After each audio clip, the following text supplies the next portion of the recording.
Bonjour à tous, je suis Daleen Hassan, bienvenue dans Inspire Middle East. Cette semaine, nous vous faisons découvrir les meilleurs caricaturistes politiques de la région. Nous verrons quel est l'impact de leur travail au Soudan, en Égypte et jusqu'en Europe. Je crois que le dessin portera toujours un message fort. Restez avec nous, nous vous ferons découvrir aussi comment les enfants arabes apprennent en s'amusant grâce à des dessins animés locaux conçus en Jordanie et aux Émirats arabes unis.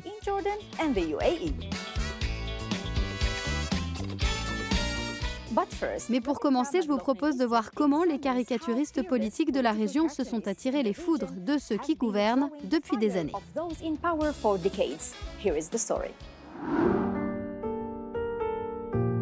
Les caricatures sont très populaires au Moyen-Orient et en Afrique du Nord. L'un des dessinateurs satiriques les plus connus de la région, c'est le Palestinien Nadji Alali. À partir des années 60, il a critiqué sans réserve dans ses dessins les régimes arabes et Israël, avant d'être assassiné en 1987. Le sort des caricaturistes politiques de la région n'est pas simple. Nombre d'entre eux subissent la censure, la persécution, la prison ou parfois pire, pour le seul fait d'avoir pris la plume. Le dessinateur politique soudanais Khaled Al-Bey vit au Danemark. Ses caricatures et ses critiques de l'ancien président Omar al-Bashir l'empêchent de vivre dans son pays d'origine. Khaled Al-Bey est né en Roumanie, il a grandi au Qatar et avec un père diplomate, il a toujours baigné dans le milieu politique. À travers ses innombrables expositions et les réseaux sociaux, il a tenté sans relâche de montrer la vérité sur le Soudan et sur la région au sens large. Son travail a notamment été largement repris et diffusé par les manifestants lors du printemps arabe. Khaled a aussi créé une plateforme numérique, Fada. Elle met en lien les artistes avec des mécènes qui leur proposent des lieux pour présenter leurs œuvres. Son but est de développer une communauté artistique dans la région du Moyen-Orient, Afrique du Nord, et de promouvoir la liberté d'expression.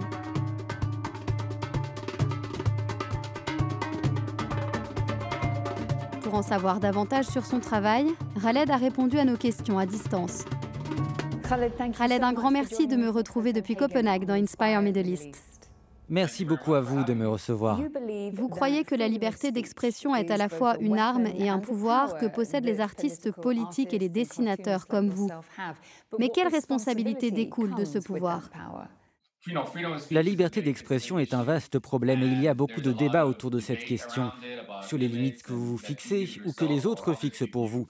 Mais je crois que pour un dessinateur politique indépendant, le plus important, c'est la connaissance. Je crois que la connaissance du sujet traité est importante. Être conscient des conséquences que pourrait avoir ce que vous faites ou dites et savoir ce que vous voulez faire de ce pouvoir, c'est très important. Le printemps arabe a fait naître une révolution politique, mais aussi créative et sociale. Vous êtes devenu célèbre pendant cette période. Pensez-vous toujours que le dessin politique ou le travail satirique que vous faites peuvent faire changer les choses ? Je crois que le printemps arabe a été l'un des événements les plus importants de ma vie, l'un des plus importants pour ma génération et surtout l'art était au premier plan.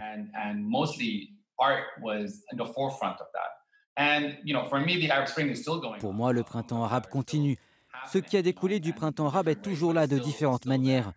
Je crois que le dessin portera toujours un message fort parce que c'est une manière directe de véhiculer un message. Le dessin satirique n'est pas du journalisme, ce n'est pas pleinement de l'art, c'est entre les deux. Donc nous parlons à tout le monde. Vous vivez et travaillez au Danemark. Comment la diaspora soudanaise vit-elle les événements politiques de ces dernières années dans votre pays ?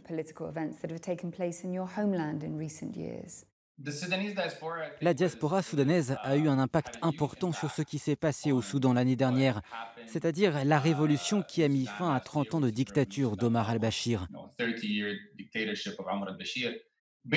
Concrètement, ce que nous avons fait en tant que diaspora, c'est d'essayer de dire au monde ce qui se passait au Soudan, où la plupart des infos que l'on reçoit sont négatives.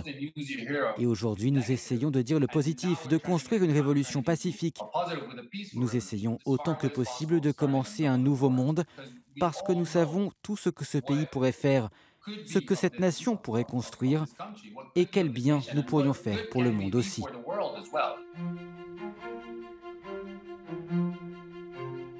Doa Al-Adel est l'une des dessinatrices égyptiennes les plus connues et influentes en Égypte. À travers ses dessins, elle combat avec courage les stéréotypes religieux et politiques et n'a de cesse de mettre en lumière le sort des femmes dans son pays en traitant de sujets tabous comme le divorce ou les violences conjugales.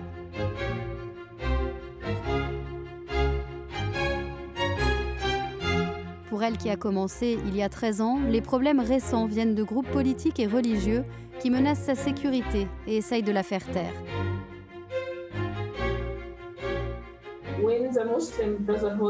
Quand les frères musulmans étaient au pouvoir, j'ai fait des dessins contre eux. Je les ai critiqués et ils m'ont accusé d'insulter l'islam, ce qui est faux. Parce que j'ai critiqué la façon dont ils mélangent religion et politique. Ils utilisent tout le temps la religion pour convaincre les gens sur un sujet politique. Donc je continue et je dessine davantage.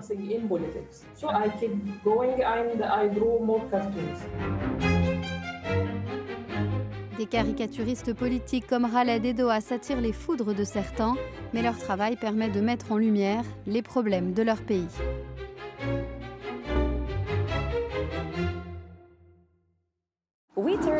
Je vous propose maintenant de nous intéresser au jeune public en regardant comment les dessins animés permettent aux plus petits de forger leur identité culturelle. Salim et Saïd nous présentent les personnages colorés bien connus des enfants au Moyen-Orient et en Afrique du Nord. Regardez. In children across the Middle East and North Africa. Take a look.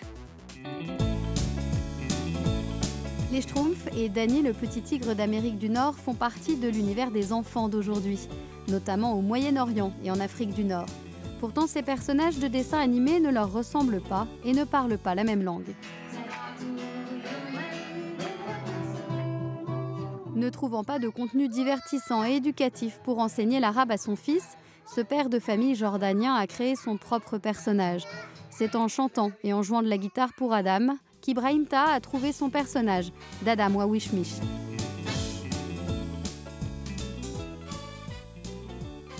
Je crois que les contenus sont pauvres en langue arabe, en particulier en ce qui concerne la musique.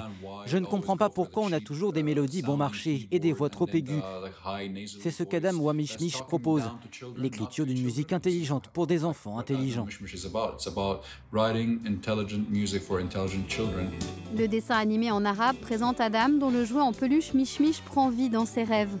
Tous deux se lancent alors dans des aventures et apprennent la vie en chanson.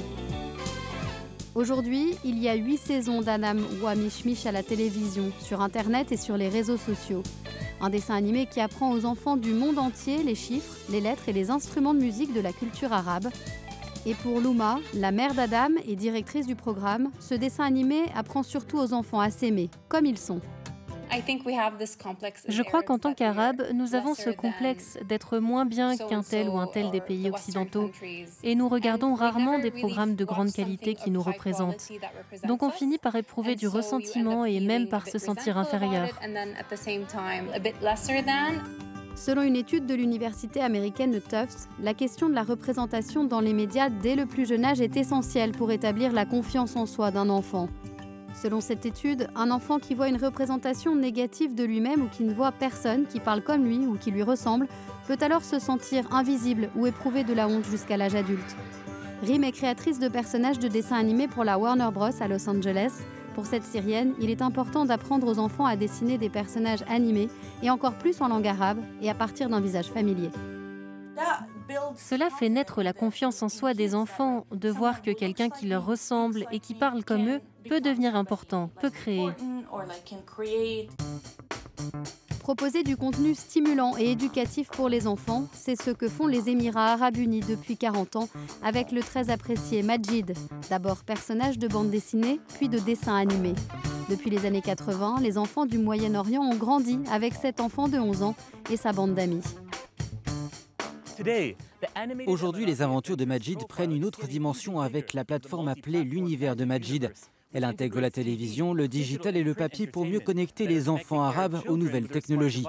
La plateforme leur propose des dessins animés et des programmes uniques. Pour découvrir ce qui intéresse les enfants aujourd'hui, nous sommes allés à Abu Dhabi rencontrer les créateurs des aventures du petit héros Majid. Cette entreprise a utilisé des groupes de discussion avec des enfants pour adapter ses programmes. Ils trouvaient que les contenus arabes étaient toujours trop donneurs de leçons, étaient toujours très informatifs, trop informatifs. Et alors ils n'accrochaient pas. Cela a complètement changé notre façon d'écrire les scripts et la manière dont on aborde les personnages. Créer des personnages imparfaits, complexes, dotés d'humour est en résonance avec les enfants arabes, selon Myriam. De talentueux acteurs de voix off ont été recrutés comme Mohamed, 13 ans, qui joue Fatine, un jeune garçon avide de connaissances. Dans chaque épisode, il y a une histoire et quelque chose à apprendre. À ses côtés, dans le dessin animé, sa sœur menaçante, Dana, interprétée par la jeune Myriam, 11 ans, qui se trouve des similitudes avec son personnage. Je veux taper mon frère et quand elle veut taper son frère, elle est un peu impulsive comme moi.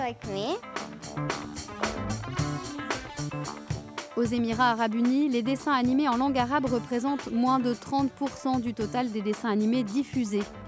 Majid essaye de durer dans le temps en tant que contenu de qualité pour les enfants arabes. C'est tout pour cette semaine, j'espère que ça vous a plu. N'hésitez pas à retrouver tous nos épisodes en ligne sur euronews.com. Et avant de vous quitter, je vous laisse découvrir les posts Instagram qui ont attiré notre attention cette semaine. Merci de votre fidélité et à bientôt. Tony partage depuis le Liban ce dessin de femme qui cuisine des cookies arabes aux dattes. L'artiste palestinienne Dina, qui vit à Dubaï, a peint ce mur pour illustrer le peuple émirati. Et enfin, l'illustratrice jordanienne Nada partage ses fleurs qui égayent le mur d'une clinique pédiatrique à Amman.